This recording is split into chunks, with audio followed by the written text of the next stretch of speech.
Hey there YouTube, Arviner69 here, and today, following on from the recent video I did on the original Gameboy Verticle Line screen issue, which I'll stick a card up here somewhere for you to check it out, this is another Game Boy video. Now today we have a mustard yellow case Game Boy. It's not exactly the most prettiest of cases, but that can be changed later on. Anywho, this video is to do with the Bivert and backlit screen mod. I've been on Handheld Legend and bought the bits and pieces I need for this. It's a little bit more in depth, but I'm going to talk you through stage by stage, and fingers crossed at the end of this we'll have a Game Boy with a much higher contrast and a better lit screen. So let's make a start and dig in. So as I said, here is the mustard yellow Game Boy. It is missing the front screen, but I have bought one of those as well, and if we turn this on we'll be able to see that the whole screen is black. There are no missing pixels, no missing lines or anything. So the screen's good on this one, it just needs the Bivert chip mod doing. So the first stage first, we need to open the back, remove all the batteries, as there are 2 screws underneath here and 4 more around the top. These are all tri-wing screws, so we need to get our tri-wing screwdriver and remove all these screws.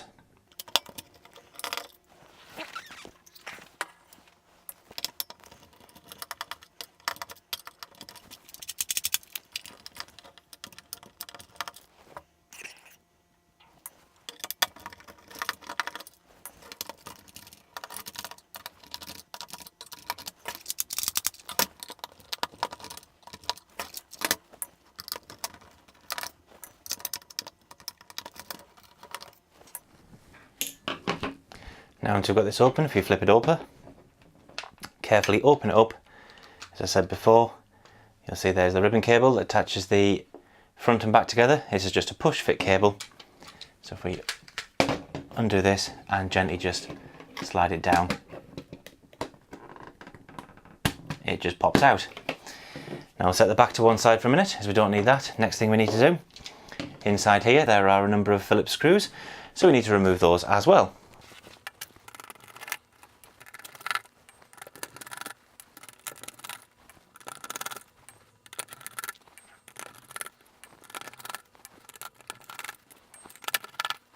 Now with all the screws removed, simply lift up the board and it should come out all in one piece, and there we have our front screen. Now what we need to do, there are 2 tiny screws just down here. If we undo both of those, it'll give us a bit more room to work with.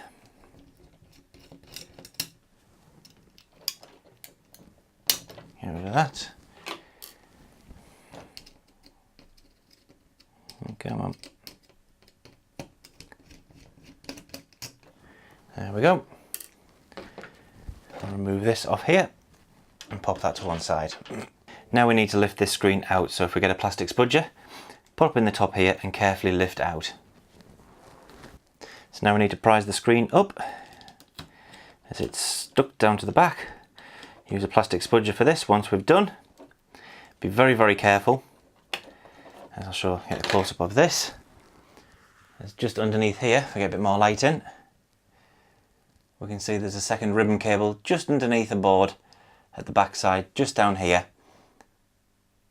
And that is a very, very delicate ribbon cable, so we need to be careful with that. Now what we need to do, the reflective screen on the back here that you can see in silver, we need to prise that off the actual LCD screen, as this will allow the light from the back mod to shine through. So with a scalpel, what we need to do is start at the edge where the ribbon cable is and carefully try and get underneath all the layers and peel this off in one go. Fingers crossed.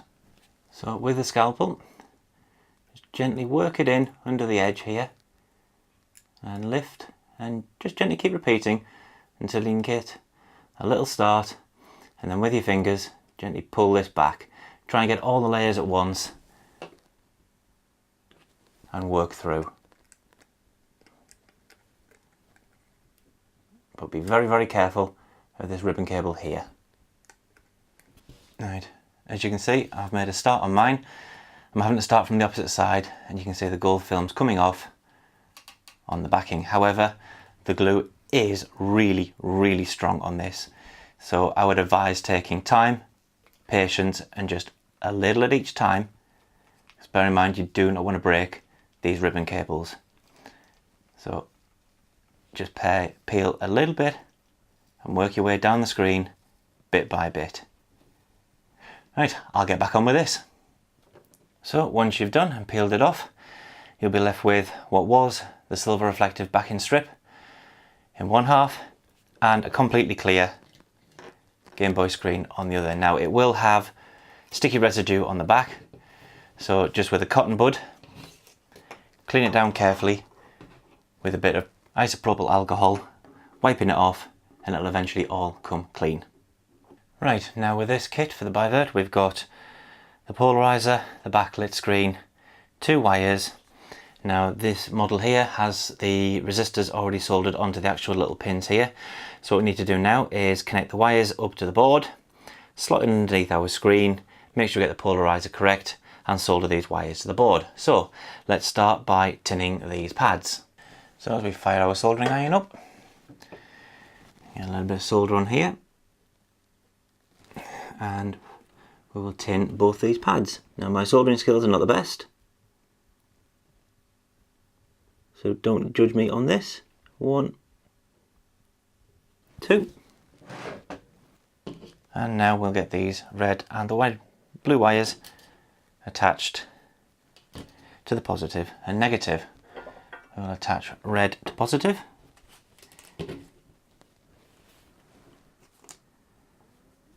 If I can get hold of the wires.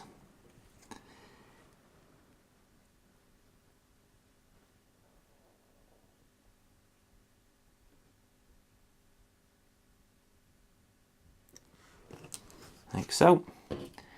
And blue to negative.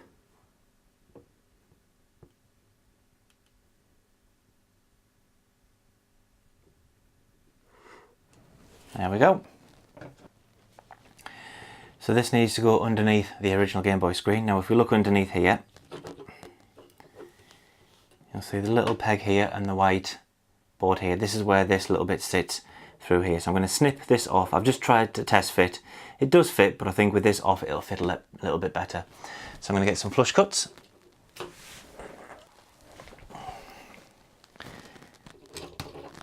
And just gently make a little snip here. Now the next part is to get the polarizer in the right way. Now an easy trick I've got for this is, we just move this out of the way. If we get a second LCD screen, in my case I'll use another Game Boy, power it on. So the way I like to do this is fire up the Game Boy, pop the screen, as you can see as you turn it, that way is lighter, that way it goes dark. Now we need to install it in the dark orientation. So if we keep it this way around, remove the old Game Boy, keep that way, we know this is the way it goes into this current housing.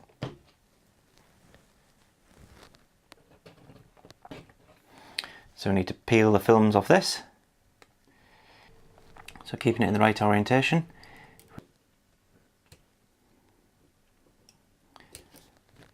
Slide you in. There we go. Now, before we solder the wires, to make things a little bit easier, we'll pop the 2 screws back into here, just to keep everything down.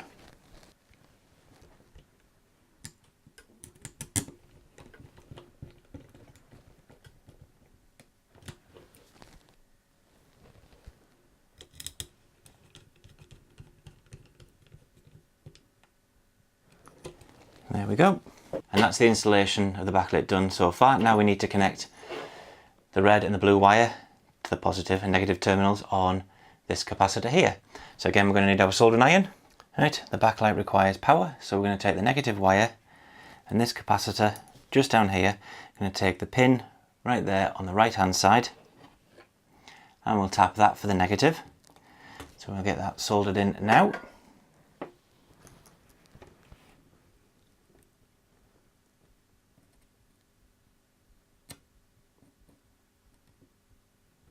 Like that, and then the pin on the opposite side from the same capacitor just here, we'll take that for the positive power.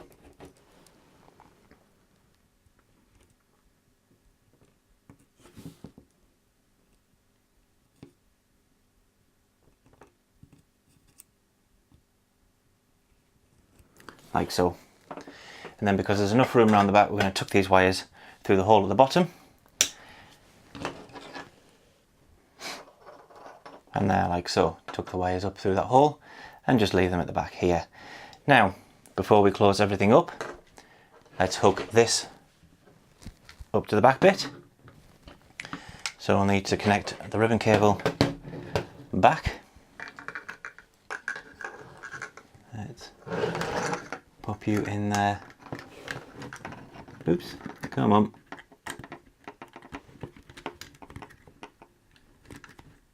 And slide you home. Let's pop some batteries in the back. And if this has gone as it should, we should have a backlit Game Boy. There we are. One Game Boy, fully backlit. However, we can get a better picture than this out of it. And now comes the Bivert mod. So let's turn it off and start the Bivert mod. Right, after taking a small little family break there in the middle of this project, let's get back to it and continue on the Bivert section of this mod. So let's take a look at what you need to do for the Bivert mod.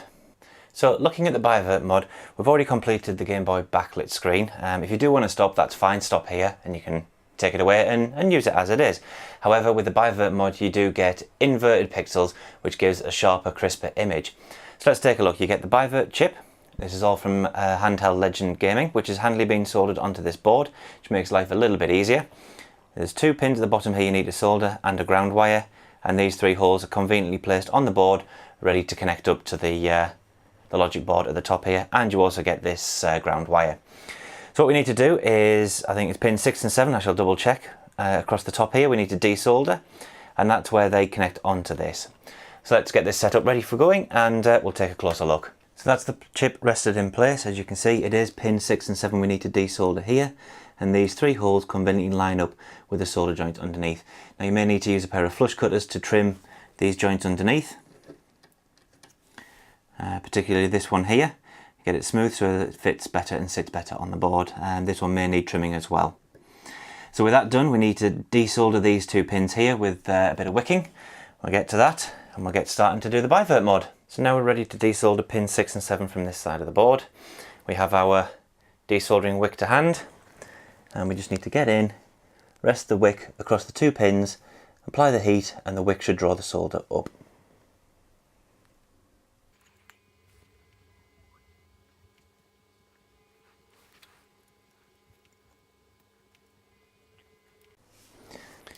Now there may be some solder left on the pin, so carefully with a craft knife, if we gently desolder and lift at the same time, we should be able to get these pins off the board, but be very, very careful.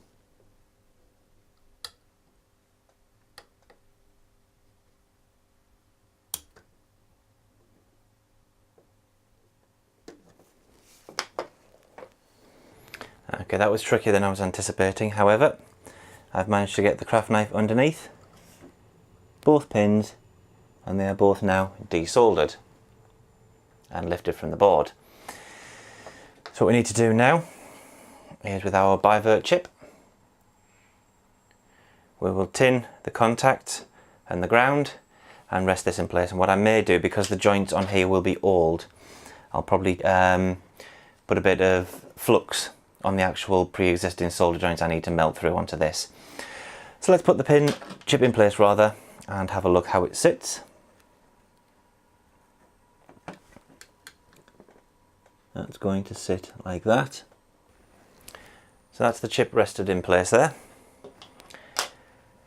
We'll make a note of which contacts they connect to actually. So what I'll do first, I will just drop a little bit of solder on each of these pins on the Bivert chip first. So now we have the ground and the 2 pins tinned. I've already dropped a little bit of flux onto the original solder joints because they will be old solder. So I'll rest this in place, get it all lined up, and with a nice hot soldering iron I will solder the pins to the board and hold the chip in place. That should stop it moving about.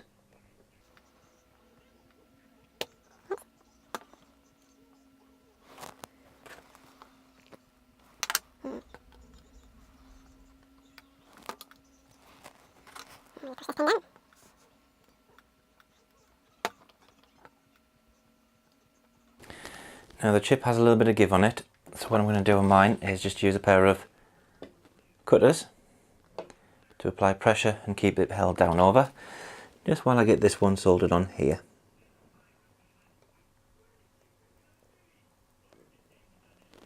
And that's one done. And that seems to be on nicely. We'll get the second one done.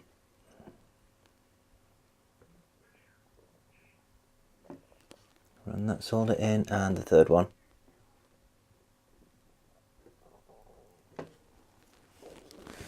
There we are. And the last thing to do is get our ground wire and connect it from here to this ground pin just here on the Game Boy. So we will connect that.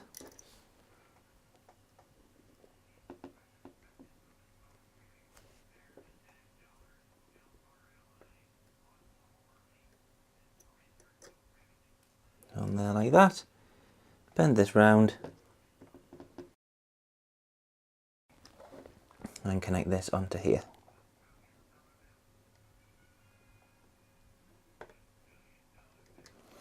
There's not a great deal of solder on this joint, so we'll just add a little bit more in a second and get this connected a little bit better.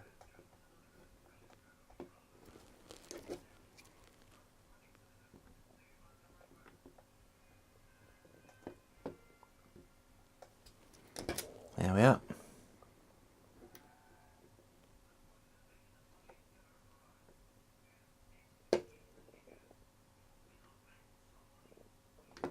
There we are, that's connected. And that's the Bivert mod chip connected up. That's held in place nicely. So what we need to do now is reconnect the screen back up to the bottom half and test it. Now with the screen reattached, all we have to do now is turn the Game Boy on and see what result we've got.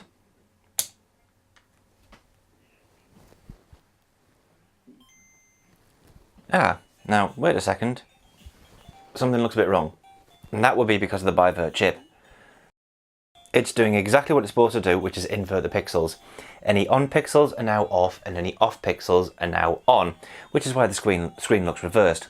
So what we need to do now is power it off, undo these two screws here, and turn the polarizer filter through 90 degrees, and that should correct the image we've got. So let's start and do that. Undo these two screws.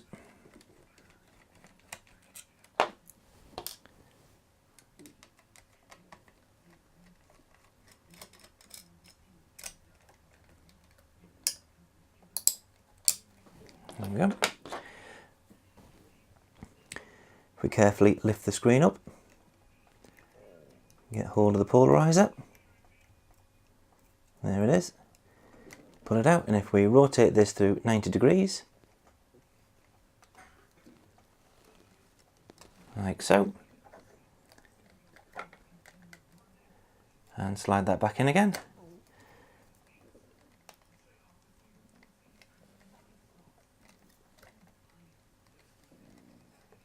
There we are. Pump you all the way in, like so.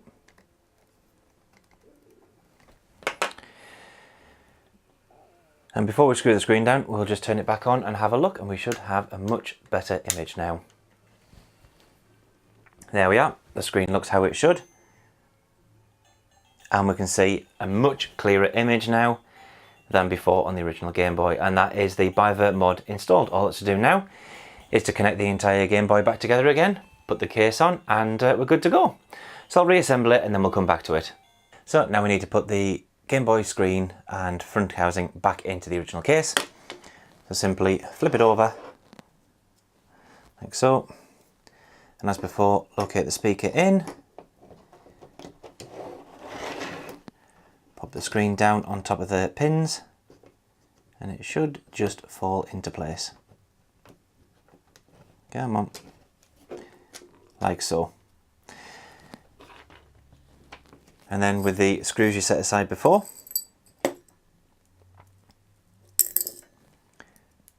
simply go around and screw them back in place. And then what I do is go around the board and give them all a little turn just to tighten them up. Don't over tighten the screws, as bearing in mind these components are old. The last thing we want to do is break it at this point.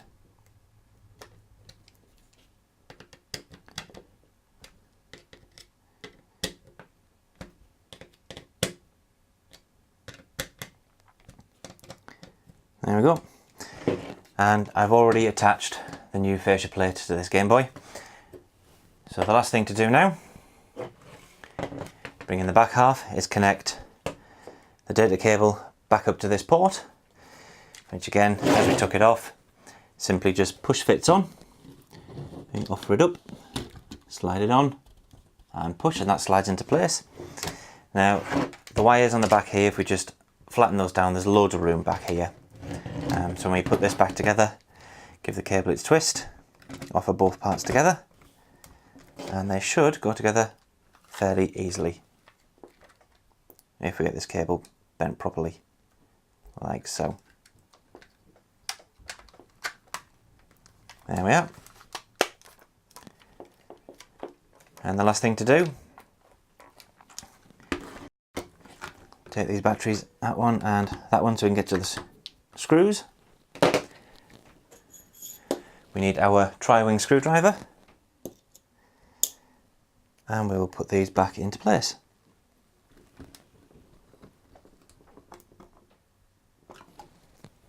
There we are, all connected. Pop the battery in, pop the back cover back on again, and one Game Boy fully modded. So let's turn the lights out and have a look and see what it looks like. So there we are, that is the Game Boy fully biverted, modded, put back together and running in the dark. Something that has not been possible before on a Game Boy until the backlit and the bivert mod. Now believe me, it doesn't probably show up as well on camera as it does in the naked eye, but those pixels are so much sharper and so much clearer now with this bivert mod installed. And we have it, all done and dusted. There we are. That is both Game Boys running side by side, running Mario and Yoshi together. So as you can see in the comparison, the original Game Boy that I did the vertical line fix on here, and this is the Bivert Game Boy mod with a backlit. You can see this one is so much easier and so much clearer to see. Do me a favour, if you enjoyed the video, please smack the thumbs up or the thumbs down button, but please leave me a comment below and let me know what you thought of the video, and also if you can mash that subscribe button, subscribe to the channel, helps out immensely. Until next time, take care.